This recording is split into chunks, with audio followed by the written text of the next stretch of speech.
Hi, I'm Rachel Langley. I'm a doctor here at Pine Ridge Family Medicine in Colorado Springs. I'm also a lactation consultant. And I wanted to talk about one of the most common questions I hear about breastfeeding is how can I make more milk? The first thing that I ask whenever a mom asks me how they can make more milk is why they want to, why they're worried about their supply, why they're worried about their baby. There's all sorts of different answers. Some moms are brand new moms and their baby's been told that they've lost too much weight. And if that's the case, that can be a very scary time. I remember with my first, it was very worrisome to think that I wasn't doing the best that I could for my baby. And I just want to let you know that it's normal to lose up to 10% of baby's body weight in the first 2 weeks of life. The goal is to get baby back to birth weight by at least 2 weeks, if not earlier, if possible, through breast milk or formula, whatever it takes. Um, so that's one of the big concerns that I hear, and that's a very valid concern.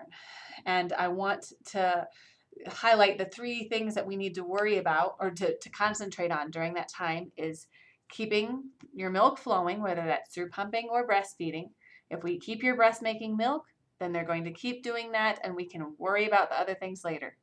Same with keeping baby fed. We need to make sure baby is fed and growing and doing what he or she is supposed to be doing. And we can worry about the latch and all the little things later. And then keep baby close as much as possible. Skin to skin contact with baby is a great thing for increasing the baby's wellness and mom's wellness. That can increase your milk supply in a natural way. Just that skin to skin, the hormones flowing between the two of you can really help a bad latch, a bad supply. It can be a key thing in helping you both to thrive. So, work with your doctors if baby's not growing and gaining weight the way baby's supposed to. But often baby is gaining and is healthy and is doing well, but mom has other reasons for worrying about her supply that are still valid, maybe not quite as crucial and scary as baby not gaining weight, but still worrisome. Sometimes mom's going back to work and wants to have that beautiful Facebook picture of the absolutely stuffed, overflowing freezer full of frozen milk. And I know that would be a comforting thing to have, but in most cases, it's not a healthy thing to have. Having an oversupply like that, such that you're having to freeze a lot of your milk that you're getting, is putting you at risk for mastitis or an infection in your breast that can lead to fever and you feeling awful, and even to, if it gets untreated, to sepsis or an abscess. So it's not something that I encourage. I know it's hard, but I've talked through a lot of moms, and for all my babies, it's just a supply and demand thing. Usually I can only just barely make enough for my baby to go to daycare or stay at home with whoever's watching him or her for the next day. And that's all I get. I don't get any extra. I certainly don't have a stash. At most, once in a while, I can get an extra ounce from day to day to day and be able to save that in the freezer for in case of emergency. But I never have been able to get a freezer stash, and I know most moms can't either. If you have that oversupply, then that's something that you can see a lactation consultant about because it can often be an issue. It's uncomfortable to be that full of milk or to have that much excess that you have to pump even though baby doesn't need it. Ways to increase your supply if you're not able to meet your baby's demands for the next day of childcare, if you're pumping. Um, Ways to increase your supply in that way. My favorite way is called hands-on pumping. Stanford University actually has a website with a newborn nursery section, and it has a great video of what hands-on pumping looks like. It's basically massage of the breast while you're pumping that just ends up getting more milk. So you're kind of pressing on different sides of the breast. You'll kind of figure it out if you watch your letdown and watch how the milk is coming out as you're pumping. You can see that more milk comes out when you press in certain spots. And you can even do more hands-on pumping after you're done. You take the pump off and you use some more massage on your breast to get that last couple ounces out, or not even ounces, milliliters of milk out, to just get every little bit you can in that pumping session. And the reason that's helpful not only to get more milk right then, but also for the future, is that your milk works on a supply and demand basis here. You remove milk and then your body makes more. So the more milk you can remove, the more it gets that trigger, those hormones, to make more. And Conversely, if you're having to take breaks and not be able to pump, if you're having to, if work is too busy that day, you're not going to make as much milk that day, and even for the next couple days, because you've blocked that time when you would usually have pumped of removing milk, so your breasts won't be empty, so they won't have that time of making the most milk the fastest that it does. Your body actually makes milk the fastest right after you've finished pumping. That's why it's most effective to increase your supply by increasing the frequency that you pump at, even more so than the length, the duration of your pumping. So, for example, it's better to pump for 10 minutes and pump once an hour than it is to pump for half an hour every 3 to 4 hours, if that makes sense. Just the stimulation of those hormones they've found multiple times increases your supply.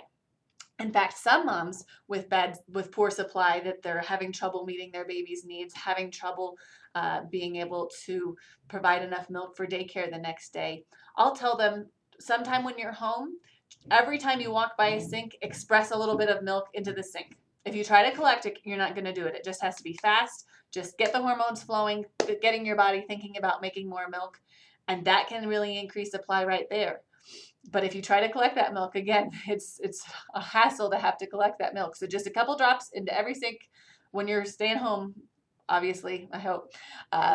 Sometime when you have the day off, and can just do that whenever you walk past the sink. And feed baby like normal, pump like normal, whichever you're doing, or a mix of both. And just try to increase the frequency with which you're getting your body thinking about getting milk flowing.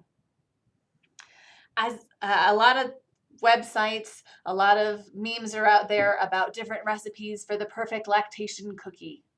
And I love cookies. I'm not going to fault you if you want a cookie, but the research is really lacking that any of those cookies, any of those recipes do even a single thing.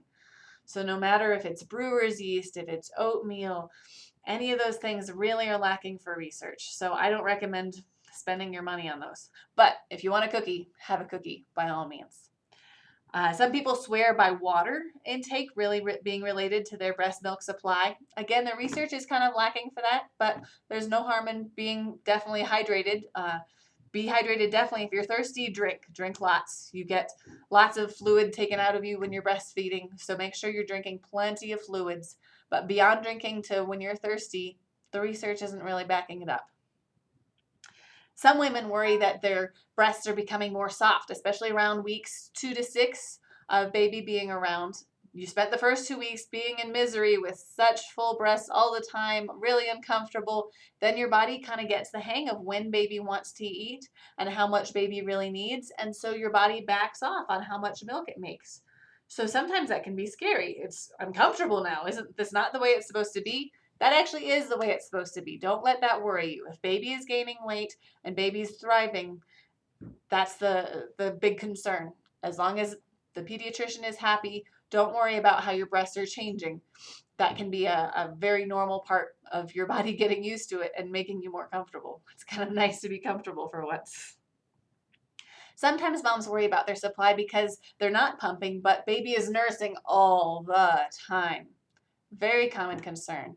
And sometimes it's because moms happen to have a smaller storage capacity in their breasts. This doesn't have to do with how big your breasts or how small your breasts are.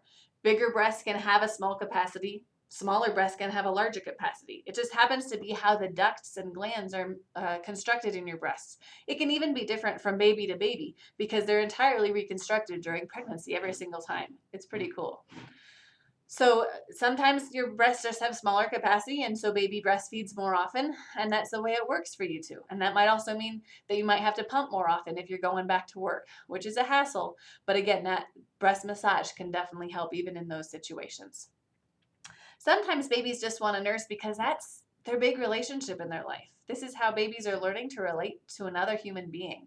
And they've been with you for all of pregnancy, and so you're their favorite person in the whole wide world. You're their natural environment. You're their natural habitat. So baby wants to be close to you, and nursing is just kind of what you do when you're close to mom. So it can be a hard thing, especially when moms are touched out and just feeling done with having another person on them all the time. And there's different ways to look at it. Sometimes you need a break, absolutely. And sometimes you just need to know that this is normal and your baby is normal. And this is something that you can enjoy while it lasts and know that baby will not be like this forever. And some people feel like they're being used for a pacifier. They're nursing all the time, so they're just using them somehow. And I want to reassure you that your baby is not manipulating you. Your baby is way too little to have a clue of what manipulation is. In fact, when it comes to pacifiers, your breast is the original pacifier. I mean, pacifiers are just trying to imitate your nipple. All those technological breakthroughs with different pacifier shapes and textures and materials, just trying to imitate you. Your breast is the awesome thing that everyone is trying to imitate, from bottles to pacifiers. So if your baby's using you as a pacifier, does that mean that baby is soothing, is only comforted by you? That's kind of a good and beautiful thing. You're their, as I said, natural habitat. That's where they want to be, and that's okay. So I don't think your baby is using you as a pacifier. I think your baby loves you and is trying to get used to this strange, crazy world that he or she hasn't been in ever before, and they need your help to do that. So keep with it. You can do it. Reach your breastfeeding goals, and let me know if there's any way I can help you.